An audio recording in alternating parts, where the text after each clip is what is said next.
Hello everyone. तो ये UPPSC GIC GDC स्वास्थ्य शिक्षा अधिकारी आदि के लिए मॉडल पेपर नंबर 9 होगा। दोस्तों, जैसा कि आप जानते हैं कि अगर कोई परीक्षा यूपीपीएससी आयोजित करता है तो जीएस का जो उसका पोर्शन होता है वो अबाउट सेम रहता है। भले ही जीएस के वो 150 प्रश्न पूछे या फिर 140 प्रश्न पूछे या फिर 30 प्रश्न पूछे या फिर 40 प्रश्न, लेकिन उनका जो सिलेबस होता है वो लगभग सेम ही रहता है। तो यहाँ पर सेलेक्टिव स्टडी करना थोड़ा मुश्किल हो जाता है, क्योंकि 30 प्रश्नों के लिए आप पूरा जो यूपी पीसीएस का सिलेबस है उसको कवर करना ये कोई समझदारी की बात तो होगी नहीं। फिर भी आप लोगों के जितने भी इम्पोर्टेंट टॉपिक हैं जिनको पढ़कर आप बहुत आसानी से, अगर 30 प्रश्न हैं तो इसमें आसानी से 25 प्रश्न, और अगर 40 प्रश्न पूछे जाते हैं 40, तो इसमें आसानी से आप 35 प्रश्न कर सकते हैं। तो इतने टॉपिक मैं आपको ऑलरेडी करवा चुका हूँ। अब यहाँ पर कुछ ऐसी भी क्वेरीज आ रही हैं कि सर, जो आप डेली टारगेट देते थे जब एलटी गेट की क्लास चल रही थी, तो उसमें मैं डेली टारगेट भी आप लोगों को देता था कि आपकी जो तैयारी है वो टारगेट के मुताबिक चलेगी तो कम समय में पूरी हो जाएगी। क्योंकि बहुत सारे लोग अपने लिए खुद ही तय नहीं कर पाते हैं कि आज उनको पढ़ना क्या है। तो बूंद बूंद से घड़ा भरता है, और मेरा यही प्रयास रहा कि मैं बूंद बूंद आपको सारा जो जीएस है समंदर का वो आपको बूंद में बदल कर दे दूं। तो बहुत फ़ायदा भी हुआ था, बहुत सारे बच्चों ने मुझे अप्रिसिएशन भी लिखा था कमेंट वगैरह में। तो अब आपकी जो क्लासेज हैं, यानी कि डेली टारगेट प्लस जो लोग पेड ग्रुप में हैं उनको भी जो डेली का टास्क होता है वो दिया जाएगा। और ये भी है कि आपकी जो रिवीजन क्लासेस हैं ये भी स्टार्ट कर दी जाएंगी। आपकी परीक्षा जो है ये 14 तारीख को है, 14 जून को जीआईसी की परीक्षा है। तो अब तक आप लोगों के 8 मॉडल पेपर हो चुके हैं, और अब 14 जून से पहले पहले, यानी कुल मिला के लगभग 7 से 8 जून तक आपके जो 20 मॉडल पेपर हैं ये आपको करवा दिए जाएंगे। तो अगले कुछ दिन हम थोड़ी गति से चलेंगे, तीव्र गति से, ताकि आपका जो सिलेबस है वो कंप्लीट हो सके। और बाकी जो थ्योरी की क्लासेज हैं, जो लोग पहले से जुड़े हुए हैं तो उनको पता चल गया होगा, क्योंकि जो थ्योरी की क्लासेज हैं अबाउट कंप्लीट हो चुकी हैं। अगर आप पहली बार जुड़ रहे हैं तो आप कोर्सेज बटन पर आप क्लिक करिएगा। यहाँ पर जो आपकी परीक्षा है उसके लिए आप यहाँ पर देखेंगे, जैसे कि सारे मॉडल पेपर एक ही जगह पर आपको मिल जाएंगे। यहाँ पर लगभग 100 से अधिक मॉडल पेपर आपको मिल जाएंगे। जितने कर सकते हैं उतने आप कर लीजिए, जितना करेंगे उतना अधिक फ़ायदा आपको मिलने वाला है। और जो आपकी थियरी की क्लासेज हैं ये भी लगभग पूरी करवाई जा चुकी हैं। रही बात ये दोस्तों कि करंट अफेयर, तो करंट अफेयर भी आपका हो चुका है, लगभग 1.5 साल का करंट मैं करवा चुका हूँ। आपको मैं सजेस्ट करूँगा कि कम से कम पिछले 6 महीने का जो करंट है उसको आप देख लें। आप प्लेलिस्ट ओपन करिएगा, यहाँ पर आपको ऑल करंट अफेयर एक प्लेलिस्ट ओपन होगी, इस पर आप क्लिक करेंगे तो मार्च से पहले पहले जनवरी 2025 से लेकर मार्च 2026 तक का सारा करंट आपको मंथली यहाँ पर दिया गया है। तो बहुत ही आसानी से आप इसे कंप्लीट कर सकते हैं, और इसकी पीडीएफ भी आपको दी जाती है, लेकिन वो पेड ग्रुप में दी जाती है। ठीक है, कुछ तो पेड होना चाहिए ना, सब कुछ फ्री नहीं करते। ठीक है, चलिए शुरू करते हैं आज की क्लास। जैसे कि पहला क्वेश्चन है कि 1935 के सारे प्रश्न जो है वो हिस्ट्री पर बेस्ड है। आपको पता ही है कि अगर आप इतिहास को देखेंगे तो प्राचीन, मध्यकालीन और आधुनिक में भी सबसे जो इम्पोर्टेंट टॉपिक होता है वो रहता है आपका भारतीय स्वतंत्रता संग्राम। तो यहाँ पर भारतीय स्वतंत्रता संग्राम से संबंधित कुछ बहुत ही अच्छे प्रश्न जिनके पूछे जाने की बहुत अधिक संभावना है, उनको हम यहाँ पर डिस्कस कर रहे हैं। ठीक है, तो चलिए शुरू करते हैं। पहला क्वेश्चन है कि 1935 के भारत शासन अधिनियम का मुख्य उद्देश्य क्या था। ये जो 1935 का भारत शासन अधिनियम है ये एक बहुत ही इम्पोर्टेंट अधिनियम है, और वर्तमान में हमारा जो संविधान है उस पर भी इसकी छाप दिखाई देती है। तो भारत शासन अधिनियम का मुख्य उद्देश्य भारत को पूर्ण स्वतंत्रता प्रदान करना, ये तो कतई नहीं था। भारत को डोमिनियन स्टेट का दर्जा देना, प्रांतीय स्वायत्तता के साथ संघीय ढांचा प्रदान करना, सार्वभौमिक वयस्क मताधिकार लागू करना। अब यहाँ पर बताइए इसमें से कौन सा सही होगा। तो देखो दोस्तों, इसका जो सही विकल्प है ये होगा प्रांतीय स्वायत्तता के साथ संघीय ढांचा प्रदान करना। तो ऑप्शन सी यहाँ पर आपका बिल्कुल करेक्ट है।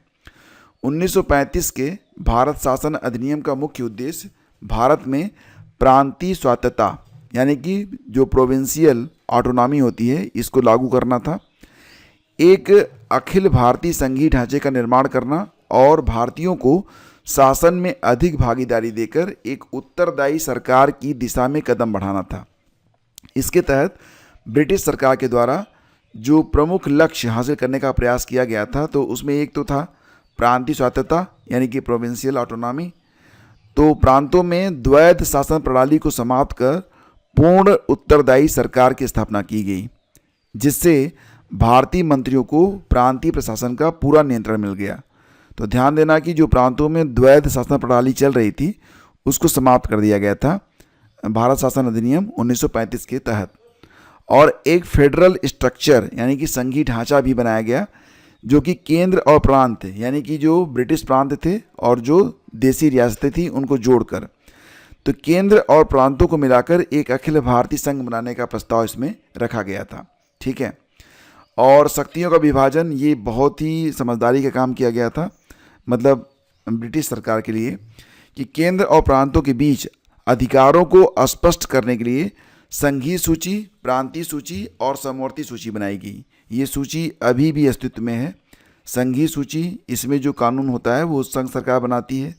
प्रांतीय सूची, इसमें जो कानून बनता है आपको पता ही है कि इसमें प्रांत सरकार यानी कि राज्य सरकार बनाती है। समवर्ती सूची में राज्य सरकार और केंद्र सरकार दोनों ही कानून बना सकती हैं, लेकिन अगर केंद्र सरकार भी सेम टॉपिक पर कानून बनाती है तो केंद्र सरकार का जो कानून होगा वही लागू रहता है।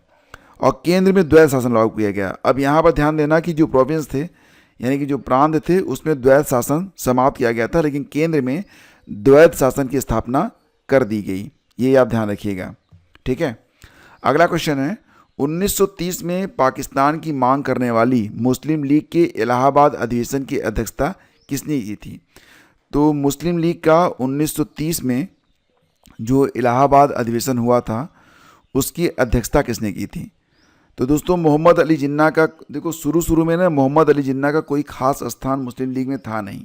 ठीक है, धीरे धीरे आगे चलकर इसका जो प्रभुत्व था, महत्व था मुस्लिम लीग में वो बढ़ा, लेकिन शुरुआत में इनकी कोई वैल्यू थी नहीं। ठीक है, एग्जैक्टली 1906 में ना आगा खान और नवाब सलीमुल्लाह इन दोनों ने मिलकर 1906 में मुस्लिम लीग की स्थापना की थी, और 1930 में पाकिस्तान की मांग करने वाली मुस्लिम लीग के इलाहाबाद अधिवेशन की अध्यक्षता जो है ये अन्नामा इकबाल ने की थी। तो विकल्प सी आपका यहाँ पर बिल्कुल करेक्ट है। ध्यान देना कि आगा खान और नवाब सलीमुल्लाह दोनों ढाका में 1906 में मुस्लिम लीग के संस्थापक सदस्यों में थे, और 1930 तक जिन्ना मुस्लिम लीग के बड़े चेहरों में नहीं थे, ये ध्यान रखिएगा आप। और पाकिस्तान का जो टर्म है ये चौधरी रहमत अली ने दिया था 1933 में। कई बार एग्जाम में पूछा जाता है कि पाकिस्तान शब्द किसने गढ़ा था, तो चौधरी रहमत अली ने। और कब गढ़ा था? तो 1933 में। और ध्यान देना कि पाकिस्तान, जिसको अब आप लिखते हैं PAKISTAN, ये इसमें जो ना आई था ये तब नहीं था, ये PAKSTAN था। इसमें P फॉर पंजाब था एंड A फॉर ये अफ़गानी एरिया, यानी कि ये जो नॉर्थ वेस्ट फ्रंटियर प्रोविंस थे, अफ़गानी एरिया थे उनको, प्लस कश्मीर, और जो यस है, yes is stand for Sindhu, और तान फॉर बलूचिस्तान। तो इतने एरिया को जोड़कर ये बना था पाकिस्तान। ठीक है, लेकिन अब ये पाकिस्तान हो गया है। ठीक है, इतना ध्यान रखिएगा आप। 1942 के क्रिप्स मिशन ने युद्ध के बाद डोमिनियन स्टेट्स का प्रस्ताव रखा था। किसने प्रसिद्ध रूप से इसे एक पोस्ट डेटेड चेक कहा था? तो दोस्तों जो क्रिप्स मिशन आया था ये कब आया था? ये बहुत बार एग्जाम में पूछा जाता है। तो ये है 1942 में। ठीक है, युद्ध के बाद मतलब कौन सा युद्ध चल रहा था, यहाँ पर बात हो रही है द्वितीय विश्व युद्ध के बारे में।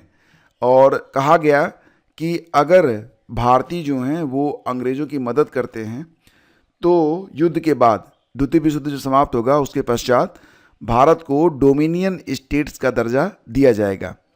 लेकिन इसे पोस्ट डेटेड चेक कहा था किसने? महात्मा गांधी ने। तो ऑप्शन सी यहाँ पर आपका बिल्कुल करेक्ट है। ठीक है, इसको ध्यान रखिएगा। तो दोस्तों अगस्त प्रस्ताव ये कब आया था? 1940 में। अभी हम बात कर रहे हैं किसके बारे में? क्रिप्स प्रस्ताव के बारे में, जो क्या था 1942 में। लेकिन उसके पहले एक प्रस्ताव आया था 1940 का अगस्त प्रस्ताव। तो 1940 के अगस्त प्रस्ताव के बाद क्या था कि अगस्त प्रस्ताव में भी डोमिनियन स्टेट्स के बारे में बात करी गई थी कि भारत को डोमिनियन स्टेट बना दिया जाएगा। तो अगस्त प्रस्ताव में जब डोमिनियन स्टेट की बात की गई तो उसे डेड एज डोर नेल ये कहा था जवाहरलाल नेहरू ने। ये स्टेटमेंट भी आप याद रखना, क्योंकि डोमिनियन स्टेट दोनों में ही कॉमन है। तो 1940 का जो अगस्त प्रस्ताव था उसमें जब कहा गया डोमिनियन स्टेट के बारे में, तो इस प्रस्ताव को डेड एज डोर नेल कहा था जवाहरलाल नेहरू ने। ठीक है, अगस्त प्रस्ताव ये 1940 में आया था। 8 अगस्त 1940 को तत्कालीन वायसराय लॉर्ड लिनलिथगो द्वारा भारत के राजनीतिक दलों को दिया गया एक प्रस्ताव था। इसका मुख्य उद्देश्य द्वितीय विश्व युद्ध में भारतीयों का समर्थन प्राप्त करना था। युद्ध के बाद भारत को डोमिनियन स्टेट यानी कि स्वशासित राज्य का दर्जा देने पर विचार किया जाएगा, ऐसा उसमें कहा गया था। और अगस्त प्रस्ताव की असफलता के बाद, हालांकि ये प्रस्ताव माना नहीं गया, तो अब बाद में जब ये प्रस्ताव असफल हो गया तो इसके बाद व्यक्तिगत सत्याग्रह शुरू किया गया था। जबकि क्रिप्स मिशन की असफलता के बाद भारत छोड़ो आंदोलन शुरू हुआ था। ठीक है, ये ध्यान रखना। और क्रिप्स मिशन में दिए गए डोमिनियन स्टेट को गांधी जी ने पोस्ट डेटेड चेक कहा था। तो ध्यान देना कि अगस्त प्रस्ताव की असफलता के बाद व्यक्तिगत सत्याग्रह शुरू हुआ और क्रिप्स मिशन की असफलता के बाद भारत छोड़ो आंदोलन शुरू हुआ। ठीक है, इसको आप याद रखेंगे। अगला क्वेश्चन है, राम मनोहर लोहिया भारत में किस आंदोलन से जुड़े एक प्रमुख नेता थे? भारत छोड़ो आंदोलन, असहयोग आंदोलन, स्वदेशी आंदोलन या फिर चंपारण आंदोलन? तो दोस्तों राम मनोहर लोहिया जी के बारे में आप जानते ही होंगे। इनका जो संबंध है ये भारत छोड़ो आंदोलन से है। भारत छोड़ो आंदोलन को अगस्त क्रांति के नाम से भी जानते हैं। क्यों? क्योंकि यह 8 अगस्त को शुरू हुआ था। यह नेतृत्व विहीन क्रांति थी, इसमें कोई नेतृत्व नहीं था। कारण क्या था कि पहले ही दिन यानी कि 8 अगस्त को ही जो बड़े नेता थे उनको गिरफ्तार कर लिया गया था। और इसके बाद अरुणा आसफ अली ने भारत छोड़ो आंदोलन की कमान संभाली थी। ये आप ध्यान रखना, बहुत ही बहादुरी के साथ अरुणा आसफ अली सामने आई और उन्होंने जो भी बड़े बड़े नेता गिरफ्तार हुए थे उनकी रिक्तता को पूरा करने का यहाँ पर प्रयास किया था। ठीक है, अगला है ऊषा मेहता भारत छोड़ो आंदोलन के दौरान निम्नलिखित में किस योगदान के लिए प्रसिद्ध हैं? तो दोस्तों बात करते हैं ऊषा मेहता के बारे में। ऊषा मेहता भारत छोड़ो आंदोलन के दौरान किस योगदान के लिए? तो आपको पता ही होगा, ब्रिटिश सेना के खिलाफ सशस्त्र संघर्ष का नेतृत्व करना, राष्ट्रवादी संदेशों के प्रसारण के लिए भूमिगत रेडियो का आयोजन, और यही आपका जो विकल्प बी है ये आपका बिल्कुल करेक्ट है। ठीक है, तो ये तस्वीर आप देख सकते हैं, ये ऊषा मेहता जी हैं, अत्यंत सम्मानित, हृदय से सम्मान करता हूँ मैं। देखो इनका जन्म हुआ था 25 मार्च 1920 को और हाल ही में सन 2000 में, लगभग 26 साल हो गए इनको दिवंगत हुए। 11 अगस्त 2000 को ये दिवंगत हुई। एक प्रमुख भारतीय स्वतंत्रता सेनानी और गांधीवादी थी। इन्होंने 1942 के भारत छोड़ो आंदोलन के दौरान गुप्त कांग्रेस रेडियो का संचालन करके अंग्रेजों की नाक में दम करने और राष्ट्रव्यापी संदेश प्रसारित करने के लिए विशेष रूप से योगदान दिया था। ये हैं ऊषा मेहता जी, सदैव वंदनीय। आगे बढ़ते हैं। भारत छोड़ो आंदोलन के दौरान 1942 में मुंबई के ग्वालियर टैंक मैदान में भारतीय ध्वज फहराने के लिए किस प्रमुख नेता को याद किया जाता है? ये बताना है आपको। भारत छोड़ो आंदोलन के दौरान 1942 में जो मुंबई का ग्वालियर टैंक है, ग्वालियर टैंक मैदान, तो इसमें भारतीय ध्वज फहराने के लिए किस प्रमुख नेता को याद किया जाता है? ऑप्शन में सुचेता कृपलानी, अरुणा आसफ अली, एनी बेसेंट और विजय लक्ष्मी पंडित हैं। और इसमें जो सही उत्तर है वो है अरुणा आसफ अली। ऑप्शन बी आपका बिल्कुल करेक्ट है। तो भारत छोड़ो आंदोलन 1942 के दौरान 9 अगस्त को मुंबई की ग्वालियर टैंक मैदान, जिसे अब अगस्त क्रांति मैदान के नाम से आप जानते हैं, तो इसमें भारतीय ध्वज फहराने के लिए अरुणा आसफ अली को याद किया जाता है।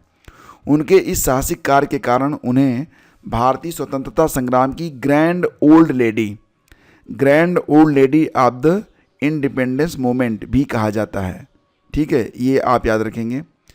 अगला क्वेश्चन है कनकलता बरुआ। तो कनकलता बरुआ कौन है? एक युवा क्रांतिकारी महिला। भारत छोड़ो आंदोलन के दौरान भारतीय राष्ट्रीय ध्वज फहराने का प्रयास करते समय पुलिस द्वारा गोली से मार दी गई, मतलब इनकी हत्या कर दी गई। यह घटना जो हुई थी वो किस स्टेट में हुई थी? ओडिशा, पश्चिम बंगाल, असम या फिर बिहार? ये बताना है आपको। तो दोस्तों कनकलता बरुआ जी ये संबंधित हैं असम से। और 1942 का जब भारत छोड़ो आंदोलन चल रहा था तो उस दौरान भारतीय राष्ट्रीय ध्वज लेकर ये मतलब एक टुकड़ी को लीड कर रही थी और उसी दौरान अंग्रेज़ों ने इनको गोली मार दी थी, अंग्रेजी सिपाहियों ने। तो तस्वीर में आप देख सकते हैं इनकी उम्र उस समय बहुत ही कम थी, लगभग 16-17 साल की थी, ये 17 साल की।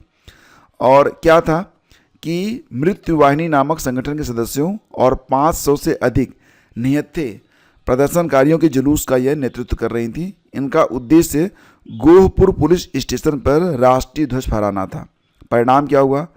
अंग्रेजी पुलिस ने उन्हें चेतावनी दी और आगे बढ़ने से रोकने के लिए गोलीबारी कर दी। तिरंगा थामे हुए कनकलता बरुआ को गोली लगी और मौके पर ही वो शहीद हो गई। उनके बाद उनके साथी मुकुंद काकती ने भी झंडा थामने का प्रयास किया, अंग्रेजों ने उनको भी गोली मार दी और वो भी पुलिस गोलीबारी में शहीद हो गए। तो आज़ादी ऐसे ही नहीं मिली है और फिलहाल आज़ादी का महत्व समझना चाहिए, लेकिन जो लोग इतिहास पढ़ेंगे वही लोग समझ पाएंगे और इतिहास इसलिए ज़रूरी है पढ़ना। किसने 1933 में पाकिस्तान शब्द गढ़ा था? अभी मैंने आपको बताया था 1933 में पाकिस्तान शब्द गढ़ा गया था रहमत अली के द्वारा, जिसमें ब्रिटिश भारत में स्वतंत्रता के संघर्ष के दौरान मुसलमानों के लिए एक अलग मातृभूमि की कल्पना की गई। तो उत्तर होगा इसका ऑप्शन बी। ठीक है, ऑप्शन बी।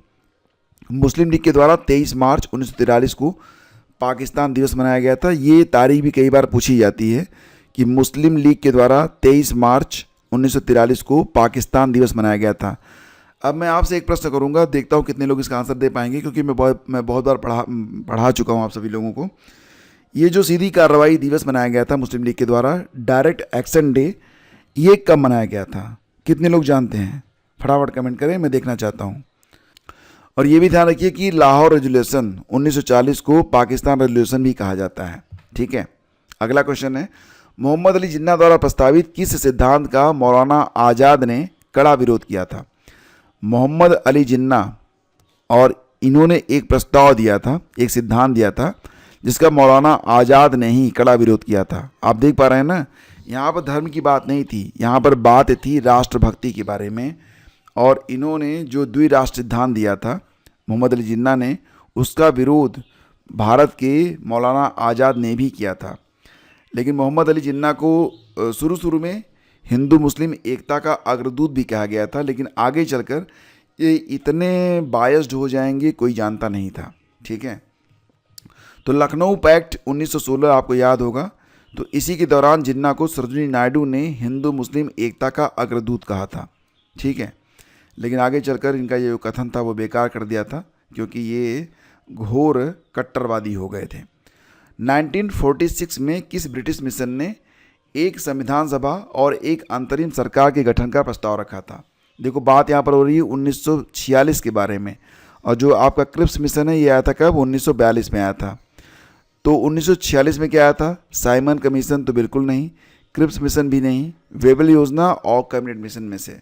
तो देखो दोस्तों, ये जो प्रस्ताव था एक संविधान सभा और अंतरिम सरकार के बारे में, ये प्रस्ताव कैबिनेट मिशन के द्वारा रखा गया था। ऑप्शन डी आपका करेक्ट होगा।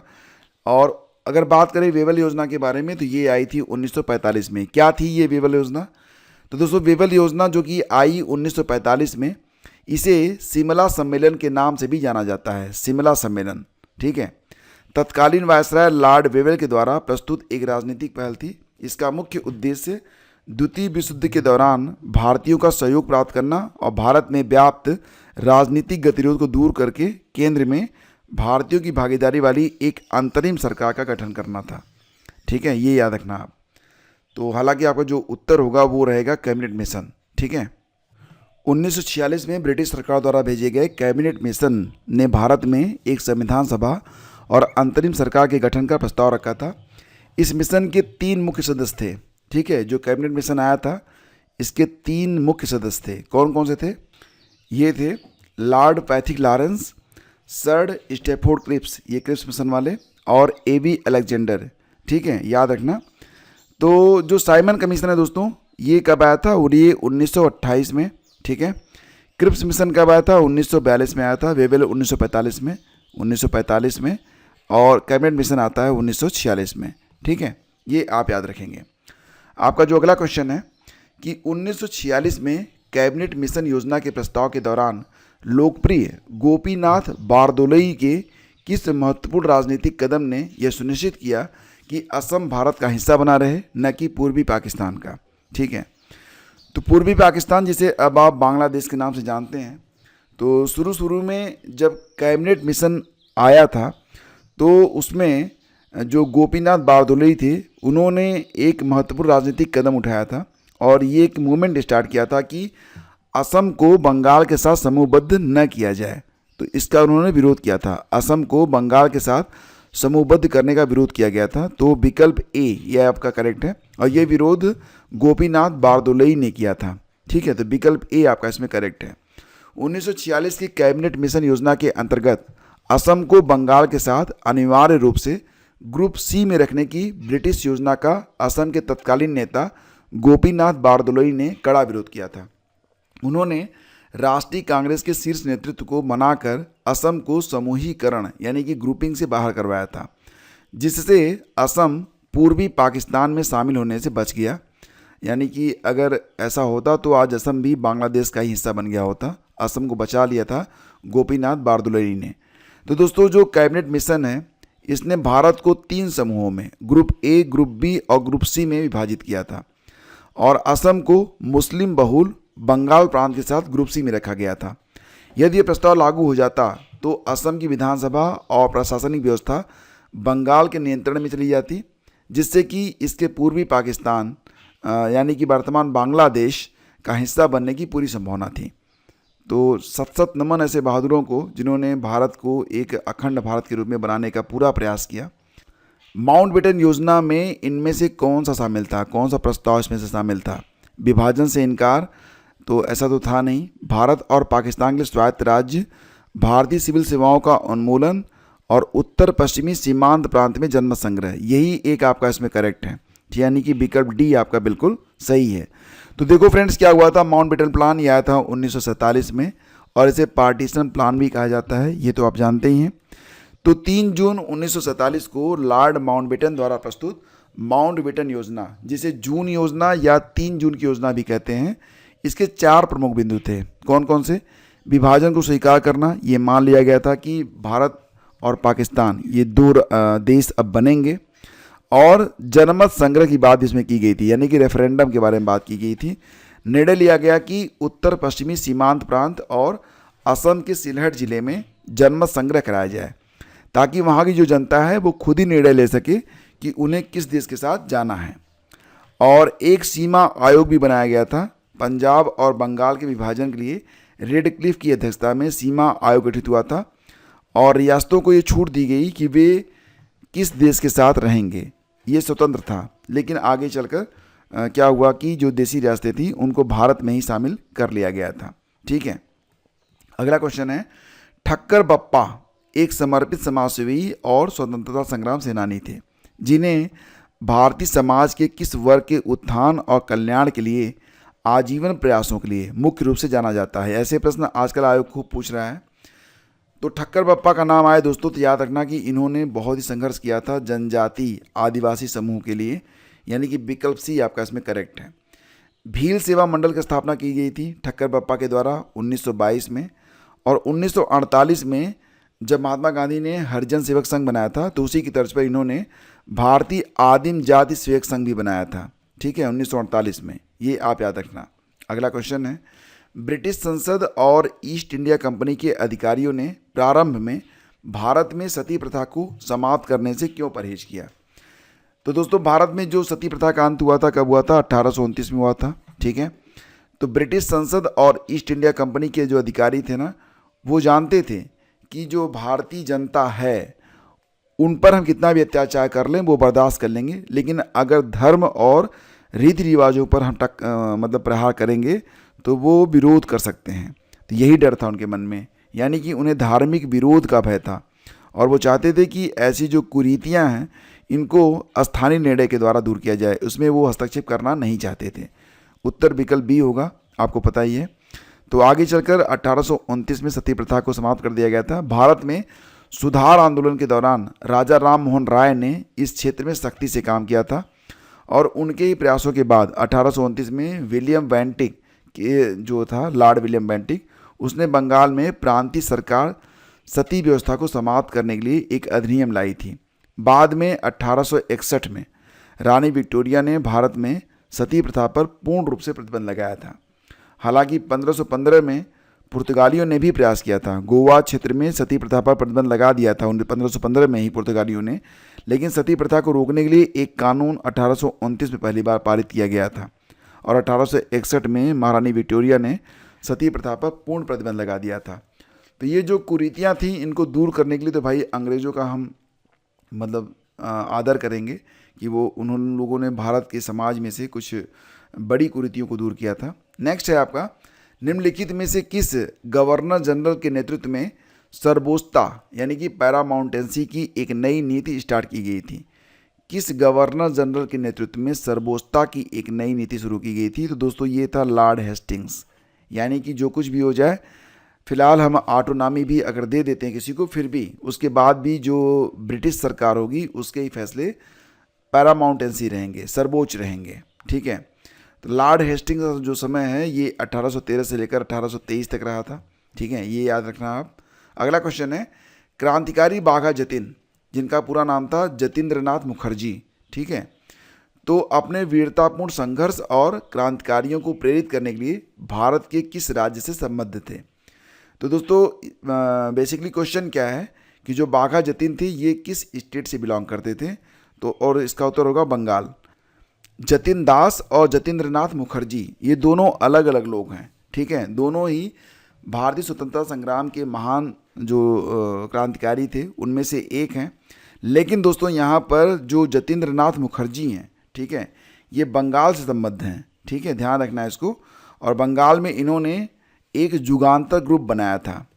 जतिन दास आपको याद ही होगा कि इन्होंने 63 दिन का अनशन किया था और भूख हड़ताल की थी, जिसके कारण इन्होंने अपने प्राण त्याग दिए थे। तो जतिन दास जी अलग हैं। ठीक है, अगला क्वेश्चन है, रानी चेन्नम्मा 19वीं शताब्दी की प्रारंभिक काल की एक रानी थी। रानी चेन्नम्मा 19वीं शताब्दी की प्रारंभिक काल की एक रानी थी जिन्होंने ब्रिटिशों के विरुद्ध सशस्त्र विद्रोह का नेतृत्व किया। वे कर्नाटक की किस रियासत से संबंधित थी? तो दोस्तों वो कर्नाटक की कित्तूर रियासत से संबंधित थी, यानी कि ऑप्शन बी आपका जो है बिल्कुल करेक्ट है। ठीक है, निम्नलिखित में से कौन ICS यानी कि इंडियन सिविल सर्विसेज में शामिल होने वाले पहले भारतीय थे? तो दोस्तों ICS में शामिल होने वाले जो पहले भारतीय थे ये थे सत्येंद्रनाथ टैगोर जी। ऑप्शन ए आपका यहाँ पर बिल्कुल करेक्ट है। तो ध्यान देना कि जून 1863 में उन्होंने इस परीक्षा को उत्तीर्ण किया था और 1864 में वो इस सेवा में शामिल हुए थे। जो ये थे सत्येंद्रनाथ टैगोर, तो दोस्तों वो महान कवि और नोबेल पुरस्कार विजेता रविन्द्रनाथ टैगोर के भाई थे, बड़े भाई थे। ठीक है, अगला क्वेश्चन है, 1930 का नमक सत्याग्रह ब्रिटिशों की किस नीति के विरुद्ध प्रत्यक्ष सविनय अवज्ञा आंदोलन था?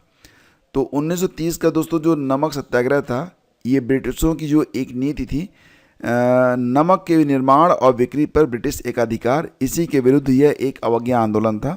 यानी कि विकल्प बी आपका यहाँ पर बिल्कुल करेक्ट है। जब गांधी जी की मांगें नहीं मानी गईं तो महात्मा गांधी ने 12 मार्च 1930 को दांडी यात्रा की थी। तो दांडी यात्रा की शुरुआत जो हुई थी यह साबरमती आश्रम से हुई थी जो कि अहमदाबाद में था, और इस यात्रा की समाप्ति होती है दांडी जाकर। दांडी मतलब 241 मील की दूरी गांधी जी के द्वारा अपने 78 सहयोगियों के द्वारा तय की गई थी, मतलब लगभग 390 किलोमीटर वो चले थे।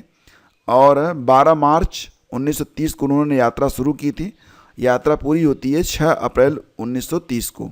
ठीक है, और गांधी जी ने हाथ में नमक लेकर ब्रिटिश कानून को भंग किया था।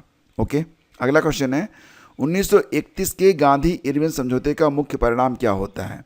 1931 का जो गांधी इरविन समझौता हुआ था तो इसका मुख्य परिणाम दोस्तों क्या रहा था? ब्रिटिश सरकार नमक कर को पूरी तरह समाप्त करने पर सहमत हुई। कांग्रेस द्वितीय गोलमेज सम्मेलन का बहिष्कार करने पर सहमत हुई। कांग्रेस सविनय अवज्ञा आंदोलन को स्थगित करने पर सहमत हुई। ये ऑप्शन सी आपका यहाँ पर जो है करेक्ट है। 1931 का जब गांधी इरविन समझौता हुआ था तो सविनय अवज्ञा आंदोलन को स्थगित करने पर यहाँ पर सहमति मिल गई थी। ठीक है, ध्यान देना 5 मार्च 1931 को महात्मा गांधी और तत्कालीन वायसराय लॉर्ड इरविन के बीच हुए इस ऐतिहासिक गांधी इरविन समझौते, जिसे दिल्ली समझौता के नाम से भी जाना जाता है, के तहत कांग्रेस की ओर से सविनय अवज्ञा आंदोलन को समाप्त कर दिया गया था। इसके बदले में ब्रिटिश सरकार ने हिंसा के आरोपियों को छोड़कर बाकी सभी राजनीतिक कैदियों को रिहा करने और भारतीयों को समुद्र किनारे नमक बनाने का अधिकार देने जैसे कई महत्वपूर्ण वायदे किए थे। ठीक है, अगला क्वेश्चन है, भारत में औपनिवेशिक नीतियों के खिलाफ कानूनी अवज्ञा के साथ अहिंसक विरोध को जोड़ते हुए सामूहिक सविनय अवज्ञा का पहला व्यवस्थित रूप से संगठित कार्य कहाँ से शुरू किया गया था। ठीक है, तो देखो बात क्या हो रही है यहाँ पर, सामूहिक सविनय अवज्ञा का पहला व्यवस्थित रूप कहाँ से शुरू किया गया था। तो दोस्तों ये जो क्वेश्चन है इसका सही आंसर क्या होगा, विकल्प बी, चंपारण 1917। दोस्तों आपको पता ही है कि गांधी जी भारत कब लौटे थे, साउथ अफ्रीका से 9 जनवरी 1915 को, और इसीलिए 9 जनवरी को क्या मनाया जाता है, प्रवासी भारतीय दिवस के रूप में या एनआरआई डे के रूप में। और गांधी जी के जो कौन थे राजनीतिक गुरु, ये कौन थे, तो गोपाल कृष्ण गोखले थे। गोपाल कृष्ण गोखले इन्होंने गांधी जी से कहा था कि ऐसा नहीं था कि जैसे ही वो लौटे 1915 में तुरंत ही सक्रिय हो गए थे। तो गोखले ने कहा कि 1 साल तक चुपचाप भारत का भ्रमण करिए और व्यवस्थाओं को चुपचाप समझने का प्रयास करिए। ठीक है, तो चंपारण में गांधी जी को राजकुमार शुक्ला ने तिनकठिया प्रथा के लिए हो रहे अत्याचार के विरुद्ध आमंत्रित किया था। क्या हो रहा था, नील का व्यापार अंग्रेज भी करते थे, जर्मनी में भी होता था, और जर्मनी में सिंथेटिक नील बनाई जा रही थी जो कि काफ़ी कम कीमत में बेची जा रही थी, और उसकी जो क्वालिटी थी, ये जो नील अंग्रेज बेचते थे उससे जो है थोड़ी बेटर समझ में आती थी लोगों को। तो मतलब अब यहाँ पर जो नील का उत्पादन है और जो व्यापार था उस पर एकाधिकार स्थापित करने के लिए अंग्रेज़ों ने भारतीय किसानों पर अत्याचार शुरू किया। उन्होंने कहा कि किसान अपनी जो ज़मीन है उसके 3/20 भाग पर नील की खेती अनिवार्य रूप से करेंगे। ठीक है, यही थी तिनकठिया प्रथा, और इसी का विरोध करने के लिए राजकुमार शुक्ला ने गांधी जी को निमंत्रण दिया था चंपारण पहुंचने के लिए। और चंपारण सत्याग्रह में गांधी जी के सहयोगियों में राजेंद्र प्रसाद, मजहर उल हक, जेबी कृपलानी आदि थे। ये नाम कई बार एग्जाम में पूछे जाते हैं। और परिणाम क्या होता है कि तिनकठिया प्रथा समाप्त हो गई थी, कब, 1918 में। ठीक है, और एक अबवाब टैक्स था, ये भी समाप्त कर दिया गया था। ठीक है, अगला क्वेश्चन है, महात्मा गांधी ने खेड़ा के किसानों के समर्थन में सत्याग्रह आयोजित किया था। खेड़ा जिला किस राज्य में स्थित है।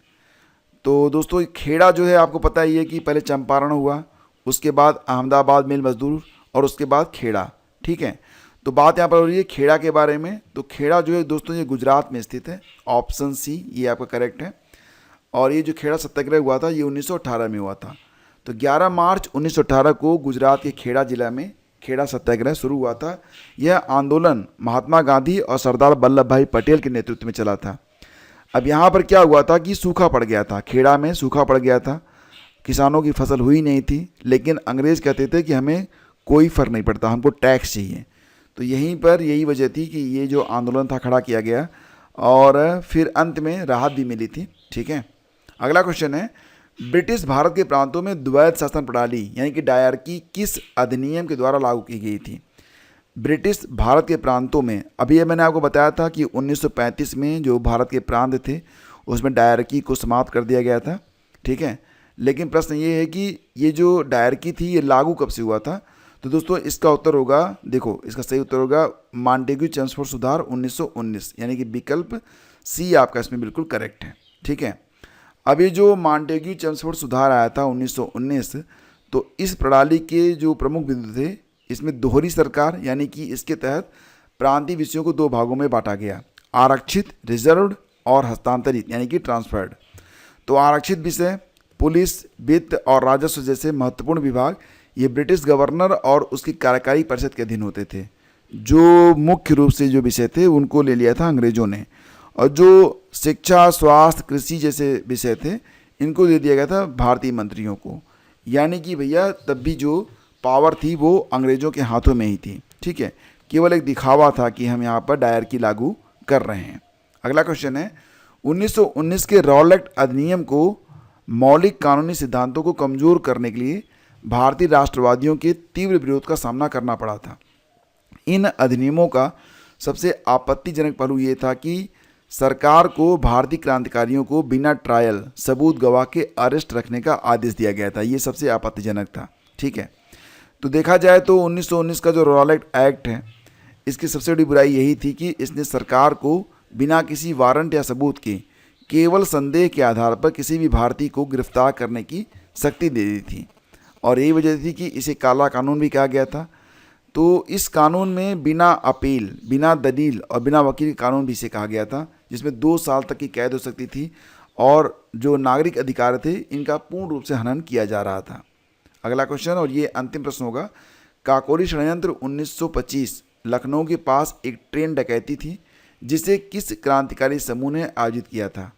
तो दोस्तों 1925 में जो काकोरी ट्रेन एक्शन जिसे अब आप कहते हैं काकोरी षड्यंत्र, तो ये आयोजित किया गया था हिंदुस्तान रिपब्लिकन एसोसिएशन के द्वारा। हिंदुस्तान रिपब्लिकन एसोसिएशन HRA के द्वारा इसका आयोजन किया गया था। तो काकोरी षड्यंत्र, इसे अब काकोरी ट्रेन एक्शन कहते हैं, ध्यान देना। तो यह घटना 9 अगस्त 1925 को लखनऊ के पास काकोरी नामक ग्राम में हुई थी। और वजह आपको पता ही थी, क्रांतिकारी ब्रिटिश जो खजाना था उसको लूट कर क्रांति को आगे बढ़ाने के लिए जो संसाधन थे उनको बटोरना चाहते थे। ठीक है, अब मैं आप लोगों से एक प्रश्न करूंगा और मैं पूरी उम्मीद करता हूं कि इसका उत्तर आप लोग देंगे। बताइए आप, दुर्गा भाभी किस क्रांतिकारी संगठन से जुड़ी हुई थी? आपके ऑप्शन है भारतीय राष्ट्रीय महिला मंच, हिंदुस्तान सोशलिस्ट रिपब्लिकन एसोसिएशन, अनुशीलन समिति पार्टी या गदर लोक सेवा पार्टी। तो दुर्गा भाभी का संबंध इन पार्टियों में से किस में था, ये आप फटाफट कमेंट करिए।